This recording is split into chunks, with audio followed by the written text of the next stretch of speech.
묵상의 집 가족 여러분, 주님의 평화를 빕니다.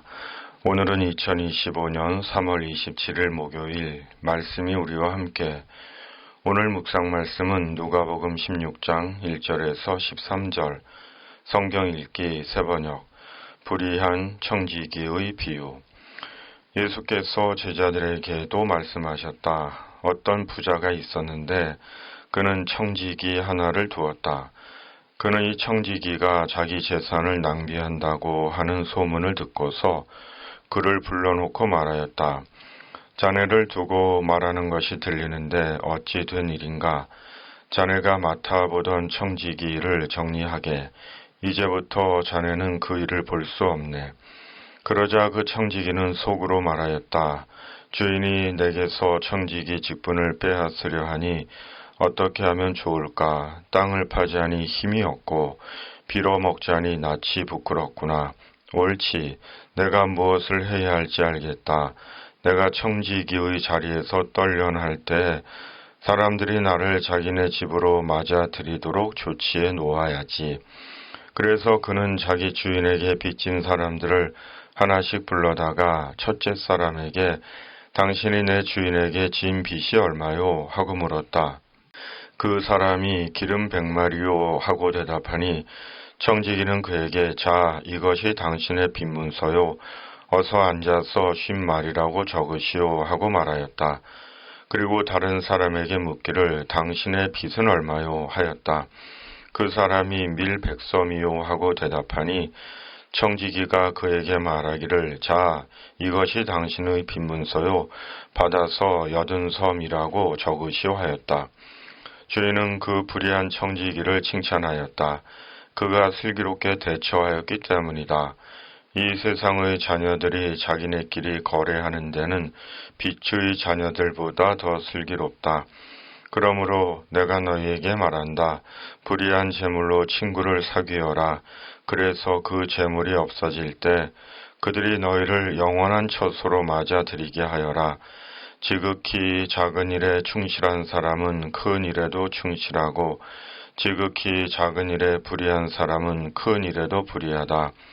너희가 불의한 재물에 충실하지 못하였으면 누가 너희에게 참된 것을 맡기겠느냐?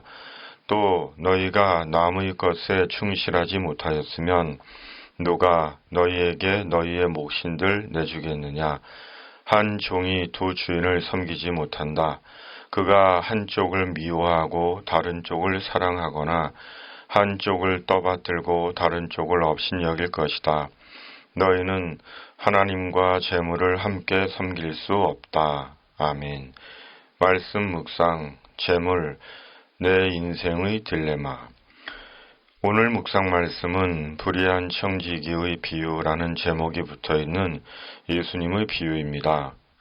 어떤 부자가 있었습니다. 부자에게는 한 청지기가 있었는데 부자의 재산을 낭비하는 불의한 청지기였습니다. 이에 부자는 청지기를 불러 해고 통보를 합니다. 그러자 해고 통보를 받은 불의한 청지기는 해고 이후에 자신의 생존을 위해 불의한 청지기답게 부자에게 빚진 자들의 빚을 자기 마음대로 탕감해 줍니다. 그리고 주님은 이 불의한 청지기의 비유로 제자들에게 말씀하신 것입니다. 불의한 청지기의 비유로 주님께서 제자들에게 하신 주님의 첫 번째 가르침은 불의한 재물로 친구를 사귀라 입니다. 말씀을 보면 예수님은 재물을 불의하다고 규정하십니다. 재물은 정의로운 것이 아니라는 것입니다. 재물은 올바르지 않고 공정하지 않고 참되지도 선하지도 않다는 것입니다. 그렇다면 재물은 정말 이렇게 잘못되고 그릇된 것입니까? 주님은 이런 의미로 재물을 불의하다고 하신 것일까요? 아니면 불의한 청지기처럼 재물을 불의하게 사용하기에 불의한 재물이라고 하신 것일까요? 그렇다면 불의한 재물로 친구를 사귀라는 주님의 말씀도 이미 잘못된 주님의 가르침이 아닐까요? 불의한 재물이라는 주님의 말씀의 의미는 재물은 이미 속성 자체가 불이하다는 것 같습니다. 흔히 재물은 어떻게 사용하느냐에 따라 중립적이라고 말하지만 재물은 본질적으로 사람을 올가매고 때로는 사람을 강제하고 억압하고 죄를 짓게 합니다. 심지어 사람들의 신이 되기도 합니다. 재물의 위력은 사람의 생각을 초월합니다. 우리는 이런 사실을 이미 잘 알고 있습니다. 그런데 주님은 그 불의한 재물로 친구를 사귀라는 것입니다. 무슨 뜻입니까? 비록 재물은 그 속성이 이미 불의하지만 선용하라는 것입니다. 선히 사용하여 재물보다 귀한 인생의 동행을 얻으라는 것입니다. 두 번째는 재물을 잘 사용하는 일은 지극히 작은 일이라는 것입니다. 사람들은 돈의 일을 큰 일로 생각합니다. 세상사 모든 일이 돈으로 이루어지고 돈을 벌기 위한 일이기 때문입니다. 그러기에 사람에게는 돈의 일은 크고 중요한 일입니다. 어떤 일보다 신경 쓰이고 에너지 소모가 크고 조심하고 조심해야 하는 일입니다. 사람에게 돈의 일은 생사가 걸린 일이고 성공과 실패가 되는 일입니다. 대박이 나거나 망하는 일입니다. 그런데 주님은 돈의 일은 지극히 작은 일이라고 하십니다. 이유가 뭡니까?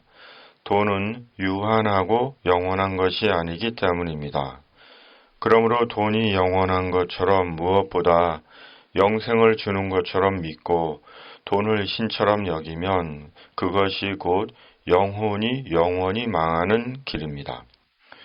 돈은 영원하지도 영생을 보장하지도 않습니다. 천국을 약속하지 못합니다. 도리어 돈 때문에 지옥에 떨어질 수도 있습니다.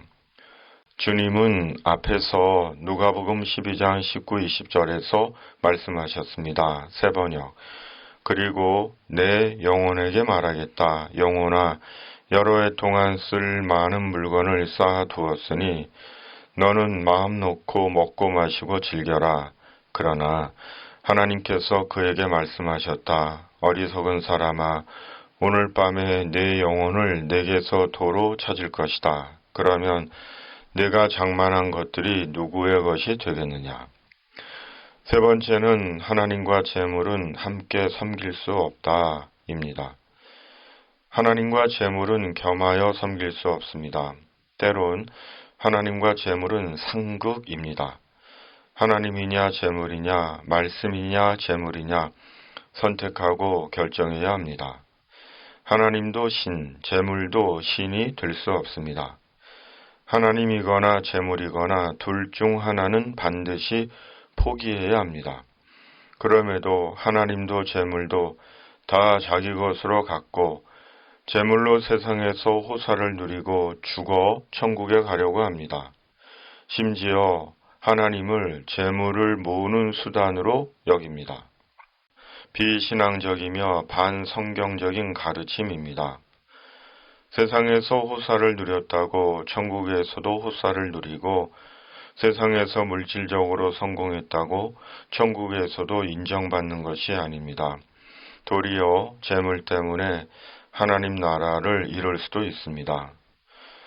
누가복음 16장 부자와 거지 나사로 비유해서 주님은 말씀하십니다. 누가복음 16장 25, 26절. 그러나 아브라함이 말하였다. 얘야, 되돌아보아라. 내가 살아있을 동안에 너는 온갖 호사를 다 누렸지만 나사로는 온갖 괴로움을 다 겪었다. 그래서 그는 지금 여기서 위로를 받고 너는 고통을 받는다. 그뿐만 아니라 우리와 너희 사이에는 큰 구렁텅이가 가로놓여 있어서 여기에서 너희에게로 건너가고자 해도 갈 수 없고 거기에서 우리에게로 건너올 수도 없다. 내게 있는 재물은 내 것이 아닙니다. 남의 것입니다. 궁극적으로 주님의 것입니다. 재물을 잘 사용하는 것이야말로 믿음을 믿음되게 하는 것입니다. 오늘의 묵상입니다. 아멘. 중보기도. 살아계신 하나님 아버지, 말씀대로 재물을 잘 사용하여 믿음을 믿음되게 하시고 하나님 나라에서 영광의 상급을 받는 자 되게 하여 주시옵소서. 성령의 능력을 입혀 주시옵소서. 이 땅에 하나님의 공의와 정의가 살아있음을 분명히 보게 하여 주시옵소서. 예수님의 이름으로 간절히 기도하옵나이다. 아멘. 하늘에 계신 우리 아버지, 아버지의 이름을 거룩하게 하시며 아버지의 나라가 오게 하시며 아버지의 뜻이 하늘에서와 같이 땅에서도 이루어지게 하소서. 오늘 우리에게 일용할 양식을 주시고 우리가 우리에게 잘못한 사람을 용서하여 준 것 같이 우리의 죄를 용서하여 주시고 우리를 시험에 빠지지 않게 하시고 악에서 구하소서. 나라와 권능과 영광이 영원히 아버지의 것입니다. 아멘.